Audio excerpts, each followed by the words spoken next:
Hello everyone, welcome back to my YouTube channel the crazy scholar 1। आज की video में हम अपने new topic that is the state executive इसके बारे में हम बात करेंगे। हमने यूनियन एग्जीक्यूटिव पढ़ लिया है, हमने state legislature and union legislature भी पढ़ लिया है। आज की वीडियो में हम स्टेट एग्जीक्यूटिव की बात करेंगे। स्टेट एग्जीक्यूटिव में आते कौन है? स्टेट एग्जीक्यूटिव में आते हैं governor, CM and state council of ministers. इन सभी को मिलाकर हम बोलते हैं स्टेट एग्जीक्यूटिव।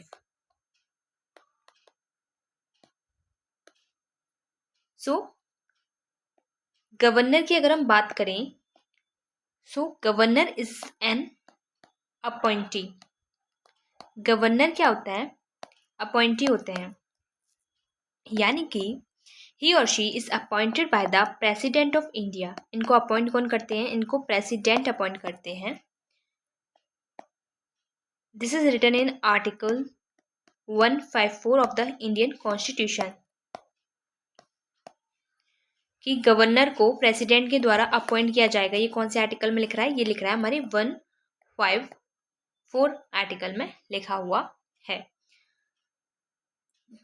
जब हम यूनियन एग्जीक्यूटिव पढ़ रहे थे तो यूनियन में हम क्या पढ़ते हैं? यूनियन में हम गवर्नर की जगह प्रेसिडेंट पढ़ते हैं, सीएम की जगह पीएम पढ़ते हैं and state council of ministers की जगह यूनियन काउंसिल ऑफ मिनिस्टर्स पढ़ते हैं।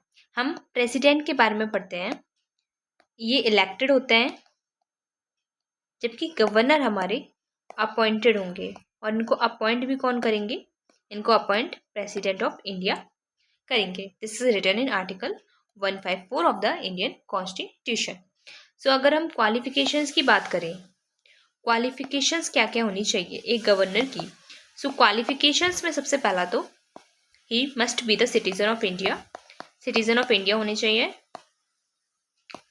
अगर उनकी एज की अगर हम बात करें तो 35 years of age, minimum age उनकी 35 ईयर होनी चाहिए।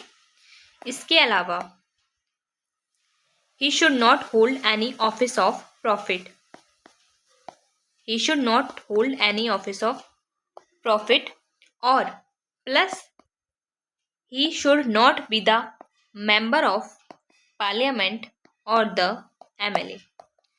MP भी नहीं होना चाहिए, वो MLA भी नहीं होने चाहिए, ऑफिस ऑफ प्रॉफिट होल्ड नहीं करा होना चाहिए उन्होंने, और 35 ईयर उनकी एज कंप्लीट हो जानी चाहिए। इसके अलावा वो सिटीजन ऑफ इंडिया होने चाहिए। अगर ये सारी क्वालिफिकेशन हैं किसी इंसान में, देन उसको गवर्नर के रूप में अपॉइंट किया जा सकता है। He must be the citizen of India plus 35 years of age. ये जो क्वालिफिकेशंस हैं ये दोनों लिख रही हैं in the article 157 of the Indian constitution. वहीं पर MP नहीं होना चाहिए, MLA नहीं होना चाहिए और ऑफिस ऑफ प्रॉफिट होल्ड नहीं करना चाहिए उसे। ये लिखा हुआ है हमारे article 158 of the Indian constitution. जब ब्रिटिश टाइम था, जब इंडिया इंडिपेंडेंस नहीं हुआ था, उससे पहले टाइम पर इंडिया को कंट्रोल भी गवर्नर करते थे। India was control by the governor and governor उस टाइम पर एजेंट था ऑफ द ब्रिटिशर्स, जो कि किसके लिए काम करते थे? सिर्फ ब्रिटिशर्स के लिए काम करता था उस टाइम पर जो गवर्नर होता था। एंड तब जब इंडिया को इंडिपेंडेंस मिली, जब इंडिया आज़ाद हुआ तो इंडिया को डर था अबाउट द सेपरेटिज्म।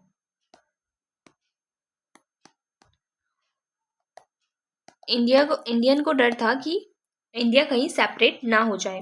जैसे पाकिस्तान हो ही चुका था, east Pakistan, west Pakistan India से निकल चुके थे, अलग कंट्री बन चुके थे। इंडिया को इस बात का भी डर था जो बाकी की जो स्टेट्स हैं वो ना अलग हो जाए इंडिया से। सेंटर को लगा कि हमें अपना सेंटर जो है वो ज़्यादा स्ट्रॉन्ग करना चाहिए और स्टेट पर थोड़ी बहुत कंट्रोल लगानी चाहिए। स्टेट को फुल्ली पावर नहीं देनी चाहिए, अभी हमें उनसे थोड़ा बहुत कंट्रोल करके रखना चाहिए।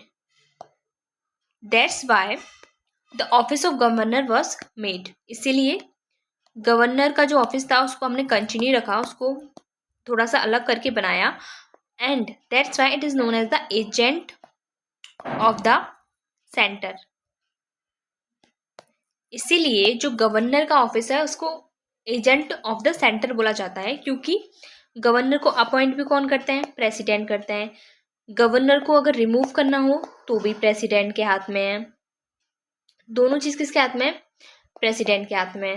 तो गवर्नर एजेंट होते हैं सेंटर के, सेंटर ने इनको अपॉइंट किया है टू कंट्रोल द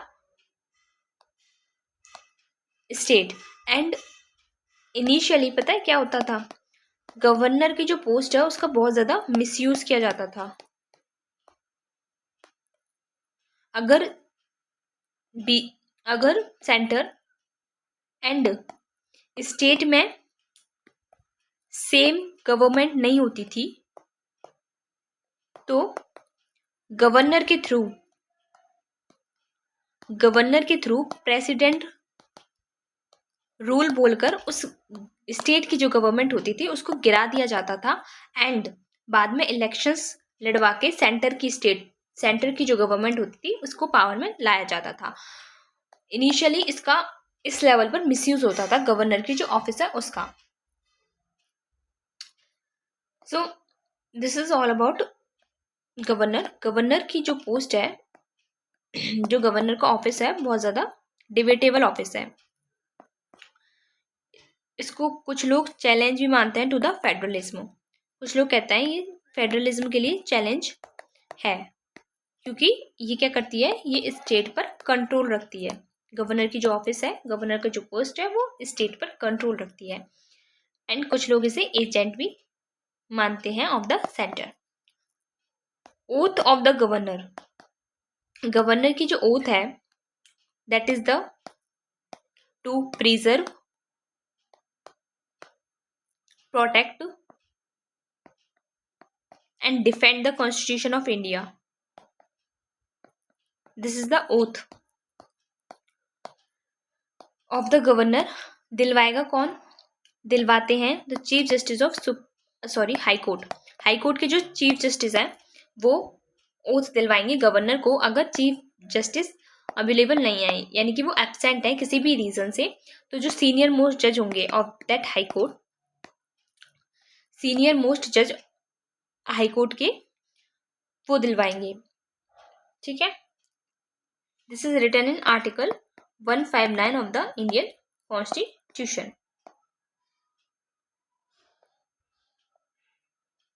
गवर्नर एक डॉक्ट्राइन आता है जिसको हम बोलते हैं डॉक्ट्राइन ऑफ प्लेजर।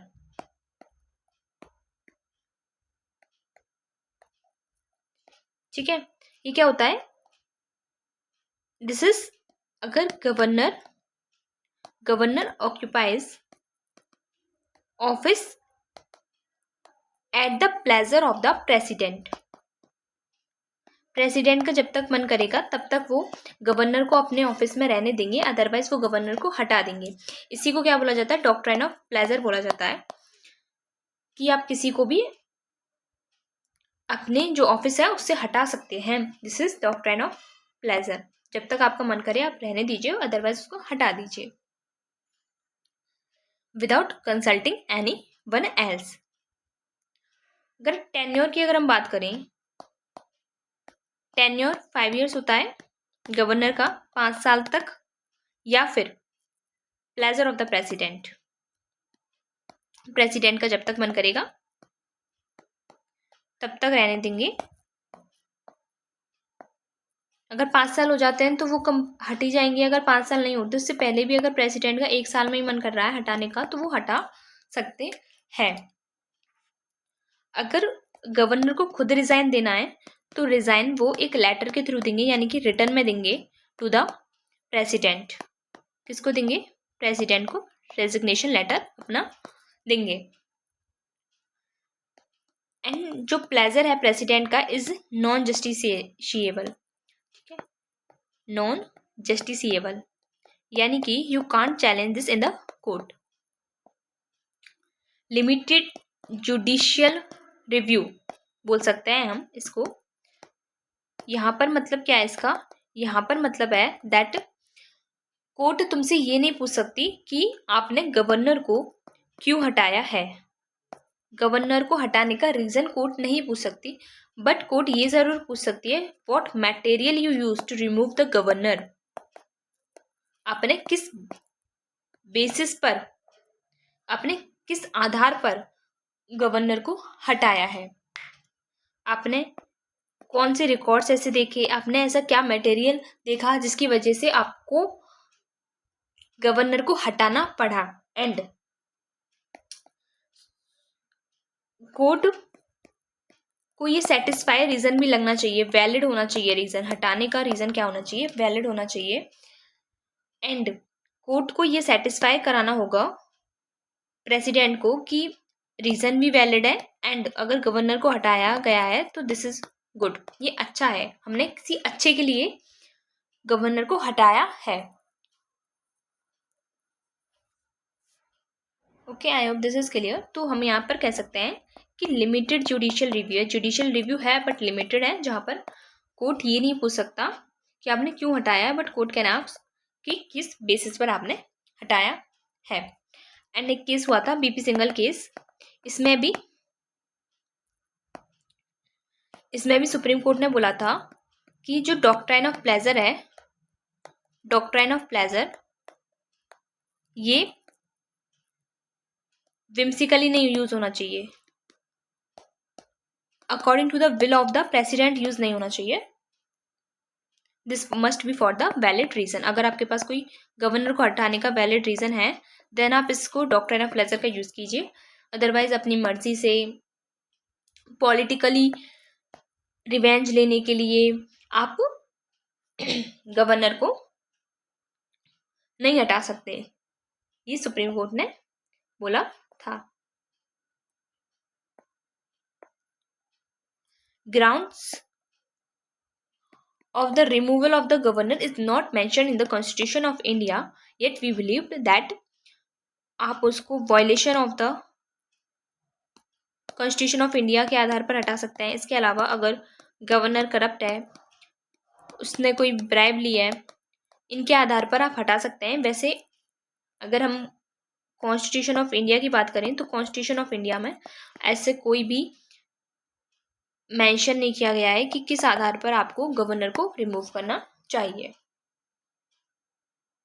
यूजुअली एक स्टेट के लिए एक ही गवर्नर होता था, इनिशियली तो एक ही होता था, but by the 7th constitutional amendment act 1956 इससे चेंज लेकर आए और इससे बोल दिया कि एक गवर्नर एक से ज़्यादा स्टेट के लिए भी हो सकता है,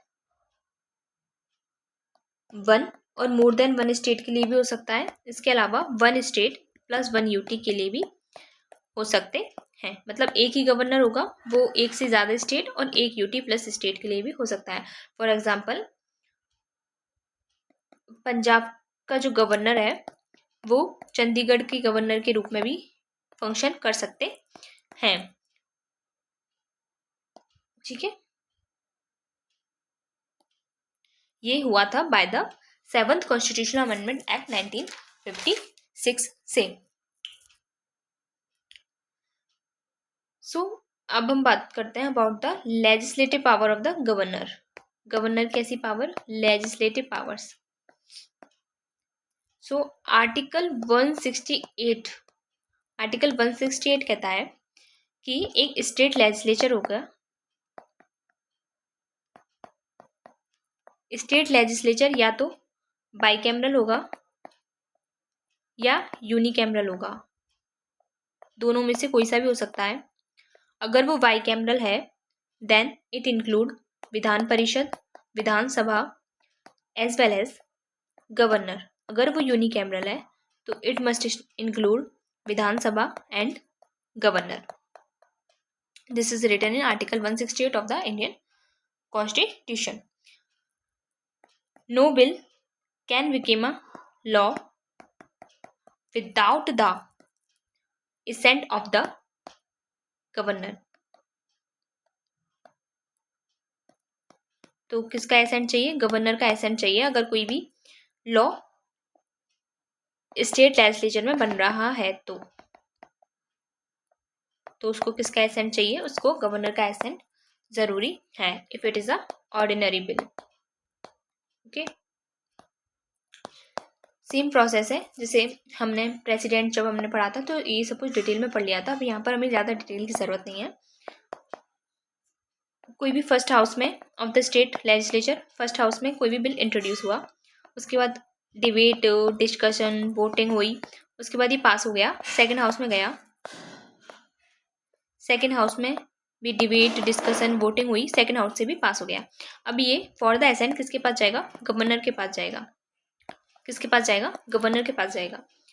यहाँ पर फर्स्ट हाउस कोई भी हो सकता है, विधानसभा भी हो सकती है, विधान परिषद भी हो सकता है, एंड यहाँ पर विधानसभा भी हो सकती है, विधान परिषद भी हो सकता है। ठीक है, अगर एक ही है विधानसभा और विधान परिषद नहीं है तो फिर वो डायरेक्ट गवर्नर के पास चला जाएगा। अब गवर्नर के पास चॉइसेस है यहाँ पर टू एसेंट द बिल। अगर वो डायरेक्ट एसेंट दे देते हैं बिल को तो बिल क्या बन जाएगा? बिल बन जाएगा law, will become law under article 200 and 201। ये दो आर्टिकल्स हैं जो इससे रिलेटेड हैं। गवर्नर के एसेंट से रिलेटेड 200 आर्टिकल है जो ये बोलता है कि गवर्नर या तो बिल को एसेंट दे सकते हैं और बिल को एक लॉ बना सकते हैं। ठीक है, अपनी एसेंट दे सकते हैं या फिर वो विदहोल्ड कर सकते हैं। क्या कर सकते हैं? विदहोल्ड कर सकते हैं द एसेंट। इसका मतलब है वो क्या करेंगे? रिटर्न द बिल, बिल को वापस दे देंगे टू द लेजिस्लेचर, जिस लेजिस्लेचर से आया है उसको वापस लेजिस्लेचर को दे देंगे फॉर द रिकंसिडरेशन। उस पर दोबारा सोचने विचारने के लिए वापस स्टेट लेजिस्लेचर को दे देंगे। एंड स्टेट लेजिस्लेचर अगर उन्हें चाहिए कि इसमें कुछ चेंज आने चाहिए तो वो क्या करेंगे? एक लेटर देंगे इसके साथ साथ, बिल के साथ साथ, और उसमें वो चेंजेस चाहते हैं वो उस लेटर में लिख के बताएंगे कि इस बिल में क्या क्या चेंजेस की ज़रूरत है। अब ये लेजिस्लेचर के हाथ में है। लेजिस्लेचर या तो उस बिल को रिकंसिडर करके उसमें चेंज ला सकते हैं या फिर वो चेंज ना भी लेकर आए। अगर वो चेंज ना लेकर आते हैं, नहीं लेकर आते हैं, एंड एज इट इज जैसा वो पहले था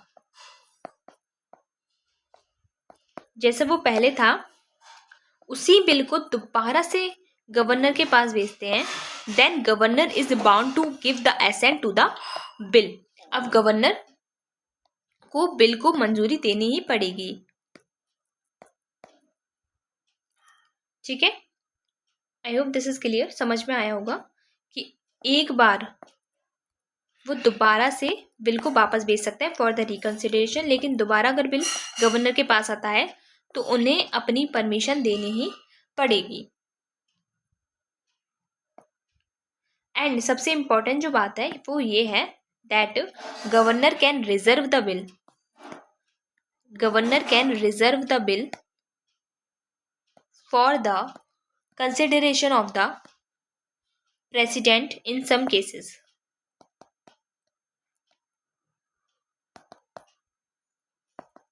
सो बिल को रिजर्व कर सकते हैं for the consideration of the president, यानी कि गवर्नर के पास ये पावर है कि वो बिल को प्रेसिडेंट के पास भी भेज सकते हैं, लेकिन कुछ केसेस में ही। 5 तरह के केसेस हैं जिनमें वो भेज सकते हैं। If the bill violates the constitution of India then president को भेज सकता है गवर्नर। यदि कोई भी conflict of power with the union आता है, यूनियन के साथ कोई भी पावर का कॉन्फ्लिक्ट आता है तो फिर प्रेसिडेंट को भेजा जा सकता है। उस बिल से larger interest of the country और द पीपल जुड़ा है तो भी वो प्रेसिडेंट ऑफ इंडिया के पास भेजा जा सकता है। अगर वो डीपीएसपी के अगेंस्ट है, तो भी कॉन्स्टिट्यूशन ऑफ इंडिया प्रेसिडेंट को भेजा जा सकता है। इसके अलावा अगर ऐसा कोई भी बिल आता है जिससे हाई कोर्ट की पोजीशन उस स्टेट में खराब हो सकती है,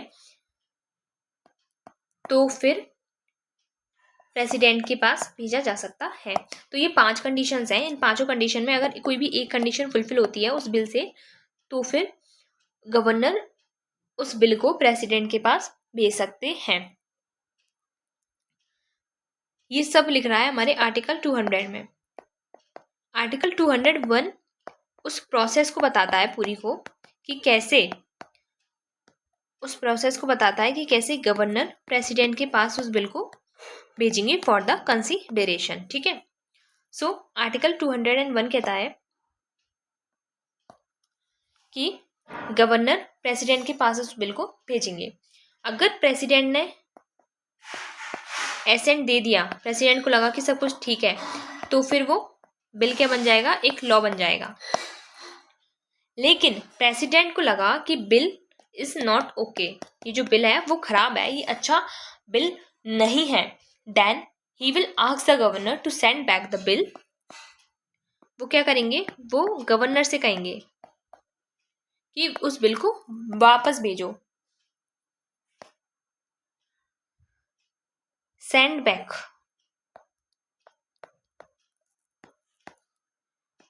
स्टेट लेजिस्लेचर के पास चला जाएगा बिल, और स्टेट लेजिस्लेचर यहाँ पर रिकंसिडरेशन उस बिल का करेंगे। देन स्टेट लेजिस्लेचर रीपास करेंगे, एक नया बिल बनाएंगे, उसको रीपास करेंगे, उसी बिल को थोड़ा बहुत चेंज करके उसको रीपास करेंगे बिल को, and send it to the president. उसको फिर प्रेसिडेंट के पास भेज दिया जाएगा। यहाँ पर गवर्नर का कोई रोल नहीं बचा अब। तो गवर्नर का रोल कब तक था, गवर्नर का रोल था पहला कि गवर्नर प्रेसिडेंट को उस बिल को भेजेंगे। दूसरा रोल था कि प्रेसिडेंट को अगर लगता है कि ये लॉ अच्छा नहीं है, तो गवर्नर से कहकर वो उस बिल को दोबारा से स्टेट लेजिस्लेचर के पास फॉर द रिकंसिडरेशन के लिए भेजेंगे। ठीक है। इसके बाद स्टेट लेजिस्लेचर अगर उसमें कोई भी चेंज करके उसको रीपास करती है बिल को, तो यहाँ पर गवर्नर का रोल नहीं है, यहाँ पर डायरेक्ट वो प्रेसिडेंट के पास भेजेगी, and president is not bound to give the assent to the bill. यहाँ पर बिल को एसेंट देने के लिए प्रेसिडेंट बाध्य नहीं है। अगर गवर्नर होता है तो गवर्नर बाउंड होता, लेकिन यहाँ पर गवर्नर की जगह प्रेसिडेंट है, and president is not bound to give the assent to the bill, and no time limit is given. कोई भी समय सीमा नहीं दे रखी है इन सब कामों को करने के लिए कि कितने टाइम में एक बिल को एसेंट देना चाहिए प्रेसिडेंट को, ऐसा कुछ नहीं लिखा हुआ है हमारे कॉन्स्टिट्यूशन ऑफ इंडिया में। एक पावर होती है गवर्नर के पास, that is ordinance making power. Ordinance से रिलेटेड पावर होती है गवर्नर की। ठीक है। ये सेम पावर है जैसे एक प्रेसिडेंट के पास होती है, और ये हमने डिटेल में पढ़ लिया है जब हमने प्रेसिडेंट के बारे में पढ़ा था। हमने आर्टिकल 213 में, हमारी जो कॉन्स्टिट्यूशन ऑफ इंडिया है उसमें आर्टिकल 213 में ordinances power of the governor लिखा हुआ है। सो अगर state legislature was not in session, यानी कि स्टेट लेजिस्लेचर अपने रेसेस में है, सेशन में नहीं है, तो गवर्नर क्या कर सकते हैं, गवर्नर कोई भी अगर ऐसी सिचुएशन आती है जहाँ पर गवर्नर को लगता है कि कोई लॉ की ज़रूरत है, तो गवर्नर ऑर्डिनेंस जारी करते हैं, ऑर्डिनेंस इशू कर सकते हैं। ठीक है। एंड ये ऑर्डिनेंसेस तब तक रहेंगे जब तक स्टेट लेजिस्लेचर रीअसेंबल नहीं हो जाती, या फिर इससे पहले भी गवर्नर खुद उसको रिमूव कर सकते हैं, बट अगर नहीं करते हैं तब तक रहेंगे जब तक स्टेट लेजिस्लेचर रीअसेंबल नहीं हो जाती। एंड जैसे ही स्टेट लेजिस्लेचर रीअसेंबल होती है within the 6 weeks, 6 week के भीतर स्टेट लेजिस्लेचर को जो वो ऑर्डिनेंस गवर्नर ने इशू किया था उसको चेक करना पड़ेगा, एंड अगर उसे लगता है कि ये जो ऑर्डिनेंस है वो काम का है और इसे रहना चाहिए, तो वो क्या करेंगे, बिल लेकर आएंगे इसी से रिलेटेड, एंड उसको लॉ में बदल देंगे। ये सब कुछ हमने डिटेल में प्रेसिडेंट के बारे में प्रेसिडेंट के टाइम पर पढ़ लिया था, तो हमें ज़्यादा डिस्कस करने की ज़रूरत नहीं है। सेम है, अगर मैक्सिमम ऑर्डिनेंस टाइम पीरियड बोलें तो 6 मंथ प्लस 6 वीक हो जाएगा। 6 वीक वो वीक है जो कि स्टेट लेजिस्लेचर अपना कंसिडरेशन देंगे कि बिल ऑर्डिनेंस को रहना चाहिए या नहीं रहना चाहिए। 6 मंथ वो महीने हैं जिसमें दो सेशंस के बीच में गैप रहता है। ये सब कुछ हमने पढ़ लिया है। I hope this is clear to all. Next हमारा जुडिशियल पावर आता है। Judicial power of the governor. Governor के पास जुडिशियल पावर है, that is written in the article 161 of the Indian constitution. Article 161 of the Indian constitution, power of the governor to pardon, suspend, remit. जो governor की power है same वही power president की भी है कि गवर्नर क्या कर सकते हैं, रेमिट कर सकते हैं, रेप्राइव कर सकते हैं, रेस्पाइट कर सकते हैं। ये सब कुछ हमने पढ़ लिया है। प्रेसिडेंट के में वही सेम है, गवर्नर के में भी, बस इसमें डिफरेंस ये है कि governor pardon of the death sentence नहीं कर सकते, डेथ सेंटेंस को पार्डन नहीं कर सकते, जबकि ये पावर प्रेसिडेंट के पास है कि प्रेसिडेंट डेथ सेंटेंस को भी पार्डन कर सकते हैं। इसके अलावा court martial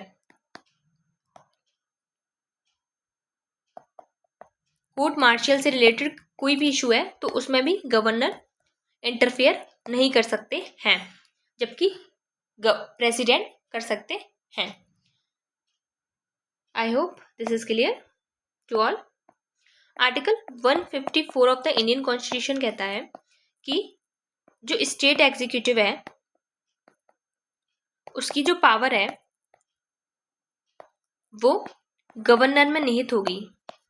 the power of the state executive is vested in the governor and governor shall be exercised it either directly, या तो वो उसे डायरेक्टली यूज करेंगे और through the officers subordinate to him in accordance with the constitution of India. Same है, जैसे president है वैसे ही सेम है। अगर प्रेसिडेंट की आती है तो प्रेसिडेंट में लिखा होता है union executive power is vested in the president and shall be exercised directly और officer subordinate to him.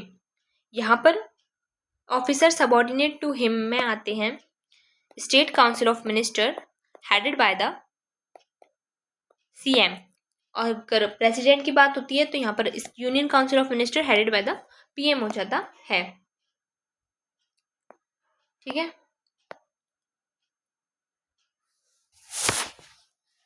Governor जो है, गवर्नर के पास ज्यादा डिस्क्रिशनरी पावर है as compare to the president. And हमने जब 42nd कॉन्स्टिट्यूशनल अमेंडमेंट एक्ट पढ़ा था 1976, हमने पढ़ा था कि ना प्रेसिडेंट को बाध्य कर दिया था, हमने प्रेसिडेंट को बाध्य कर दिया था कि वो उसको एडवाइस माननी ही पड़ेगी of the union council of minister headed by the PM. Article 74 हमने चेंज किया था, लेकिन सेम चेंज हमने आर्टिकल 163 में नहीं किया था। आर्टिकल 163 में हमने गवर्नर में ऐसा कोई चेंज नहीं किया था। हमने ये चेंज सिर्फ प्रेसिडेंट्स की पावर में किया था। इससे हमें ये पता चलता है कि गवर्नर को सेंटर खुद ज़्यादा पावर देना चाहती है। That's why governor is known as the agent to the centre. इसको क्या बोला जाता है, गवर्नर को एजेंट बोला जाता है, क्योंकि खुद सेंटर ये चाहती है कि ज़्यादा पावर रहे गवर्नर के पास। लेकिन ये लिखा नहीं है कि governor is bound to the aid and advice of the state council of ministers headed by the CM.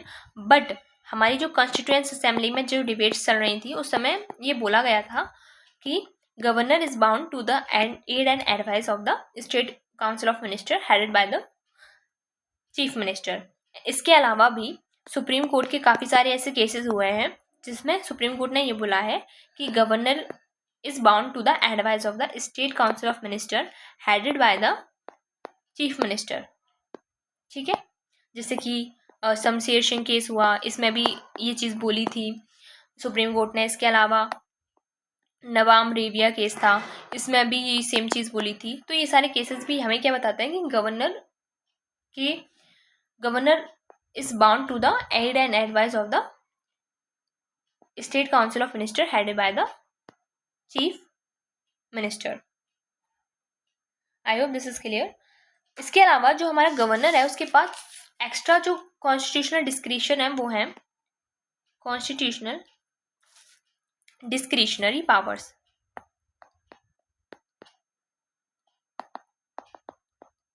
Constitutional discretion यानी कि उसके पास थोड़ी एक्स्ट्रा पावर है, वो है कि वो रिजर्व कर सकता है किसी भी बिल को for the reconsideration of the president. ऐसी कोई पावर हमने प्रेसिडेंट के बारे में नहीं, प्रेसिडेंट पर नहीं पड़ी थी। तो ये एक्स्ट्रा पावर हो गई किसकी? गवर्नर की। ठीक है, इसके अलावा वो प्रेसिडेंट रूल लगा सकते हैं in the state, article 356 of the Indian constitution. तो ये भी एक्स्ट्रा पावर हो गई। और इसके अलावा वो किसी भी यूटी का भी एक एक्स्ट्रा चार्ज ले सकते हैं। ये भी क्या हो गई? एक्स्ट्रा पावर हो गई। ये तीनों जो पावर हैं वो हमारे कॉन्स्टिट्यूशन में लिखी हुई हैं। इसके अलावा कुछ सिचुएशनल डिस्क्रिशनरी पावर्स भी हैं, situational discretionary powers of the governor. Like इनको हम सिचुएशन के बेसिस पर गवर्नर से यूज़ करवाते हैं, या गवर्नर इनको सिचुएशन के बेसिस पर यूज़ करते हैं। ठीक है, जैसे कि अगर किसी भी पार्टी को मेजोरिटी नहीं मिली है तो सीएम को अपॉइंट करना ये किसका काम है? ये गवर्नर का काम है। अगर कोई भी पार्टी मेजोरिटी में नहीं आती है तो गवर्नर क्या करेंगे? किसी भी एक व्यक्ति को सीएम बना सकते हैं। ठीक है, इसके अलावा वो काउंसिल ऑफ मिनिस्टर, जो स्टेट काउंसिल ऑफ मिनिस्टर्स हैं, उनको डिसमिस भी कर सकते हैं फ्रॉम देयर पोस्ट अगर उन्हें लगता है कि state council of minister is inefficient to prove the confidence in the legislative assembly. Legislative assembly में अगर वो कॉन्फिडेंस अपना प्रूव नहीं कर पाते हैं देन उनको डिसमिस भी किया जा सकता है। इसके अलावा when he dissolve the assembly when it loses its majority, वो असेंबली जो स्टेट असेंबली है उसको भी डिसॉल्व कर सकते हैं अगर स्टेट असेंबली के पास मेजोरिटी नहीं है। ये सारी पावर्स क्या हो गई? एक सिचुएशनल डिस्क्रिशनरी पावर्स हो गई कि सिचुएशन वाइज गवर्नर इनको यूज़ कर सकता है। अगर कोई भी डाउट आता है, कोई भी डाउट खड़ा हो जाता है कि कोई भी पर्टिकुलर पावर जो कि पर्टिकुलर फंक्शन जो कि गवर्नर के द्वारा लिया गया है, ये डिस्क्रिशनरी है, ये नॉन डिस्क्रिशनरी है, तो ये इसका डिसीजन भी कौन लेगा? इसका डिसीजन भी खुद गवर्नर लेंगे। गवर्नर बताएंगे कि जो मैंने फंक्शन किया है दैट इज डिस्क्रिशनरी और नॉट। दैट्स वाई जो सेंटर है वो हमेशा चाहता है कि जो गवर्नर है वो हमेशा स्ट्रांग रहे ताकि उनके सेंटर का थोड़ा सा स्टेट पर कंट्रोल बना रहे। इसीलिए गवर्नर को एजेंट ऑफ द सेंटर बोला जाता है। I hope this is clear to all. ये हमारा पूरा गवर्नर के बारे में हो गया है। सो नेक्स्ट वीडियो में हम अपनी state council of ministers plus chief ministers, छोटा सा टॉपिक है, उसको पढ़ेंगे। Thank you so much for watching this video. Video पसंद आया हो तो इसे लाइक करना, चैनल पर पहली बार विजिट कर रहे हो तो चैनल को सब्सक्राइब जरूर करना। Thank you so much for watching this video.